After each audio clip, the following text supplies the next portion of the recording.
Hey, what is up, guys? It's your boy Twa here. This will be another video patch breakdown because I think there are some interesting things that we need to talk about. Funny enough, there were some things addressed in this patch that we talked about in a previous podcast.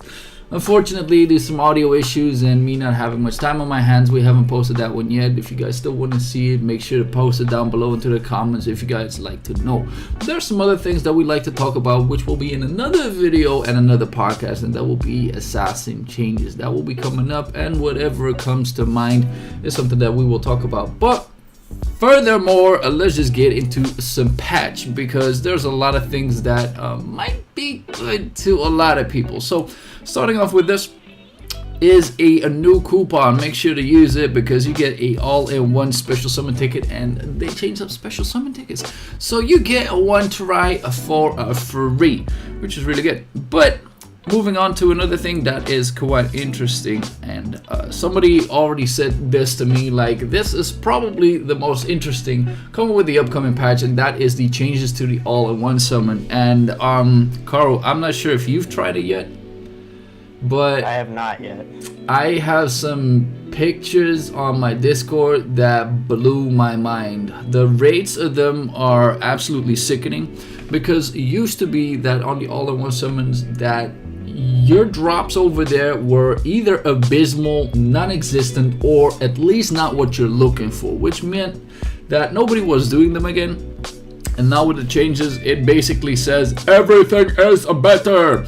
But to show you guys, Carl has he's willing to sacrifice himself and a little bit of his rubies to try and show what the pulls can actually do.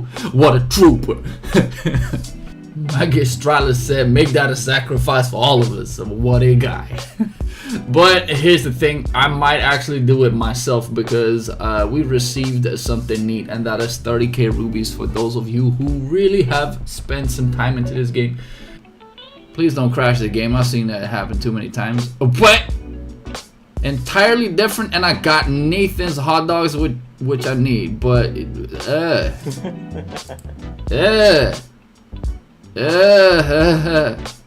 At least you got boxes.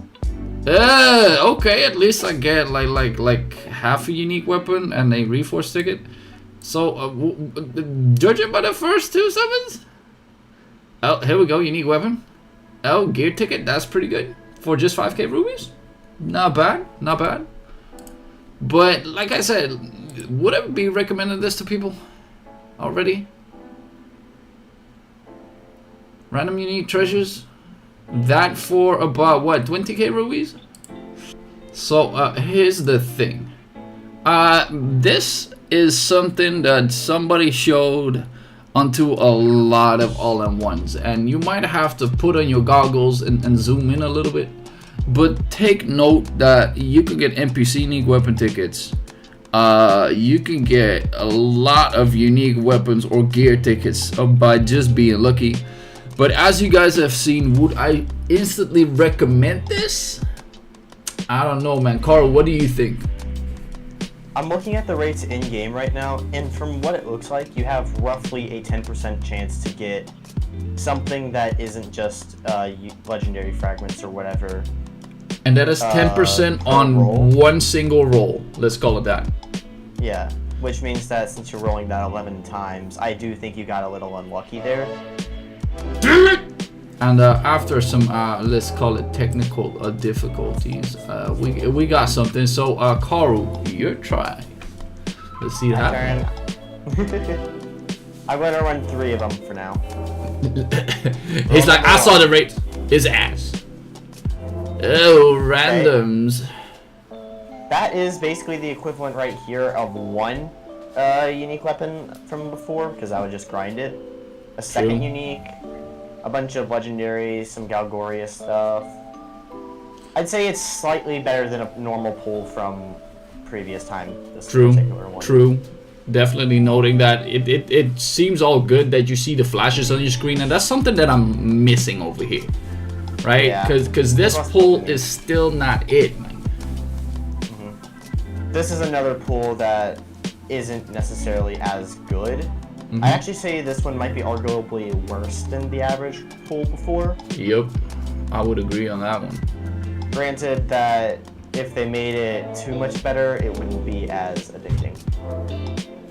I have some consumables too. So as Magistralis is actually telling us, is his experience is 28 tickets. He got 2 NPC unique weapon ticket, 1 event artifact ticket, 2 normal artifact tickets, 7k artifact fragments, 8 unique weapon tickets, 9 random unique weapon tickets, 11 random UT tickets, 10 TM Reforce tickets, 5 unique, a tank soulstone ticket, an assassin soulstone ticket, and a bunch of other stuff.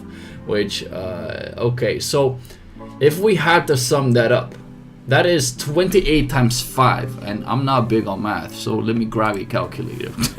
Let's just say this. I know for sure that I could put that money to better use, especially with the event tickets. So, is the all-in-one package the one thing that you should be going for? I would say hell no. It really seems bad. Want to see more summons? Link his ass. Yo, I'm curious though, bro. I'm curious. Can I add him to the equation? Like, of course, if you get an event artifact ticket, if you get an NPC unique weapon ticket, you might want to just, or you might think you could justify this, but the rates are that abysmal in my opinion that it's just like either Linkus his roles will have to convince me, or it's just all caca all together. But let's face it, man. It's so stone. Yo, I see priest. Oh. Yo, shut up, man. God. This is an all character. Luck sack. Oh, double soul weapon roll. But now that actually looks so strange with the animation. Yeah, man, you can already see what it is. Yeah, I think they didn't hide it properly. Oh. Thankfully, we have these rolls as well, but then again, it's still a unique treasure, so it's still good. It's still good, and you can never have enough rearrange and reforged tickets as well, be it as a newer player or whatnot. Absolutely. But still, man. And also, that 200 is basically the equivalent of getting a random ticket you didn't want. So honestly, these rolls are a lot better. Yep. I wonder if they have some sort of like hidden weight system for players who have played longer and have more already. Because this is like a level 92 account. Like maybe a catch-up mechanic, right? Like, oh, you're level 10, we give you everything. But yeah, normal artifact ticket, unique weapon ticket. So far, he's hitting 100% out of good stuff. Because if you are a newer player, you can use these event or the normal artifact tickets for just about anything. And as a PvP player, you can never have enough Soul Spring Waters, right? That is something that I've been telling people as well. Like, there is always a gold deficit that people are in, which means that even if you do have all mat requirements and such, you are always having difficulties acquiring gold because there aren't many ways to do it except for getting yourself the costume. So for the people that don't know, the costumes will allow you to do so. However, if you are a newer player and you still don't have the best weekly acquirement of rubies, there are other things that you can do as well. Some of which are super interesting. The Divine Punishment raid, once you clear that out, that's 10k. The Technomagic raid, I wouldn't necessarily recommend it to people because I think it's very costly for a low RNG raid. But it is something that you can do as well, up to 2.5k rubies. And nowadays we see it every week that with another 800 rubies you can do it again. So make that what, a 30 or 3.3k rubies. And yeah, Trial of the God King, same thing. The thing with Shakma that I mentioned already. So let's face it, I think there are better ways to use your rubies than all-in-one pools. I think there's no way to justify it except for the fact that we are getting a lot of random tickets nowadays just from events. So I would say, since Vespa is being very generous on that side, it is still a great addition. However, spending your rubies for it might not seem to be the best thing to do. But that being said, we got some things to talk about. We got no costumes. Okay, now that we have spent all the rubies, that talk is done. Let's move on. we got some baby grow world tree event. So Carl, have you checked this out? Have you checked this one out yet? Not yet, because I haven't spent 2,000 stamina yet today. Okay. So I'm gonna give you a slight rundown on how this works, and I would just like to see your opinion on it. So once you go to the portal, you go to Orville, and you go to the baby world tree. You go over here, and it basically says like, oh, you spend the X amount of stamina, and starting up with 2,000 stamina, and then you can do a participation one. You can inject the energy, and then you can get yourself some world tree coin. This will then translate into the following: a world tree shop, which holds several things that I think are quite interesting. Legendary liberated pet, we'll get into that in a little bit, but soulstone tickets are always good. Enough reforce tickets to at least get that one attack line, or at least if you're a little bit lucky, soul weapon rearranges, and an infinite amount of memory fragments. Here is where you have it, that you can get this on repeat every single day, which means that you can just put down the energy and you get what, 5 of these things every single day, or you get 50 if you fill up the whole bar. 6, 7, and 8. So it will cost 30K. you, yep, 30k stamina to get yourself 50 of these extra bars. Now that seems pretty good to me, because it actually doubles up. So you can get 100 by just spending 30k stamina, which is quite doable nowadays with the dispatch, and I'm not quite sure whether the dispatch works. I'm assuming it is. I mean, I think they probably use the same system as they use for Ophelia, so... Should be.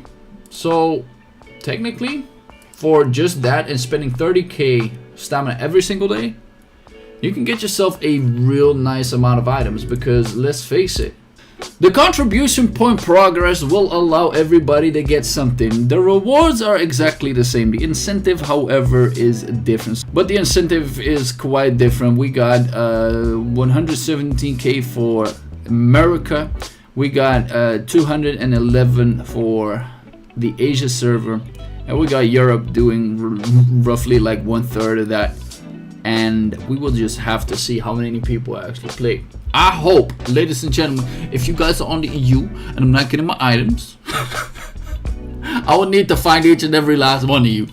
But either way, if we look at the items, sorry, what did you say, man? I was about to have a manhunt real life edition. Yeah, man, I got this blackboard to the side of me. I have enough room to write down a few names. You need to inject 10 times to see it. So Batiska lol, thanks man, appreciate it. Thought that would be the case. But on to the next part, because the grow baby world tree, you got anything to add to that, Carl? Not yet, because I haven't experimented enough with it. Haven't The experimented. rewards do look pretty nice though, especially if you're diligent about it. That means that you're going to be able to hit memory fragments a lot, which is going to give you a lot of random unique treasures. Yep, it seems pretty good so far, and I'm not sure about the amount of random unique treasures that you can get with it. I haven't done the math on it, but let's face it, free stuff by just playing the game. Nothing better than that. I like free shit. But and then we got the improvement changes to the liberated content, and let me pull this one up. So let's go to liberated house. We visit this stuff, and I've already just done some things here and there to show myself how this works. So instead of 1 incubator, we have ourselves 3. And the funny part is the incubator themselves, and they haven't really introduced how they're going to change this, so I'm assuming it's going to be in the December patch, but the hatch time reduction could be there, because it says default incubator, common incubator, it provides warm environment to for an egg to hatch. Which means that I am assuming we will get different kinds of incubators to then increase our pets as well. However, the acquisition still seems to be quite the same, and we get 1 for free straight away. Once you want to do the second and the third one, it costs you 2k rubies and 4k rubies respectively. I have this dude to feed. Then Shelky said, I'm not full yet, so I cannot be using him for the newest content, which is the liberated expedition, which is just basically clicking on something and say, you get me some items. So over here, I got myself the liberated list onto the world tree, because I think this is one of the best things to use it on, because here is where you get your little raiders from. More than usual. More eggs equals, well, technically more stuff anyway. You have to get yourself a lot of these little raiders to allow for more expedition raids, but it has a maximum number of 2 on which you can do on a daily basis, because I can see expedition progress is about, well, a day. But I can simply say, yo, reward list, and I can see the left side is on a 100% basis. The right side, however, is chance. Here's another thing, to get little rated eggs, how to acquire them legendary ranks or whatever, can be acquired every 22 hours through the little rated house lobby, which can be acquired through the world tree expedition. So you can get them quite easily, just every single day. However, with the world tree, you could possibly get some more, which is also one of the reasons why you might want to open up the 2 and the 4K ruby incubators. Then we got even more, because the legendary little rated egg, the 3 petite world bosses, can be acquired at a low chance when making your daily participation for each of the world bosses, but that still means that you gotta hatch them. This doesn't seem that good if you already have maxed them out, but hear me out on this one, and I would like to hear Car's opinion on this as well. You can use the synthesize method to then say cannon fodder. Yep. What do you think? That's the big thing. I like these 3 below here, because yes, they take longer to open, but the sheer fact that you're getting a way to get these beyond the way we used to have to, which was just randomly gambling every time we managed to get enough of those essences. It's better, because these are also the 5 different little petites that people actually wanted. The Velkazar people who already play the heck out of GC3, they need these things in order to min-max their damage. Shakme is Shakme. We all like a little more damage in Shakme. Yep. And then World Bosses is another competitive content where having a 5-star petite little raider is going to probably become more and more required with time. 100%, yes. And it also says that from the mysterious little raider egg, you can get up to legendary tier. Probably a low rate, but the fact that it is possible is on a whole different dimension from what it was. So I like that. But either way, we're getting way sidetracked. We need to go back to the podcast and things, so we're gonna close out this part of the video. This will be some crazy editing on my side to try and make this at least 20 minutes. Either way, hope you guys enjoyed this, but put it down into the comments what you guys think about the newest patch so far. We are gonna go ahead and do our podcast right as of now, so stay tuned for some more, and see you guys next time. Peace.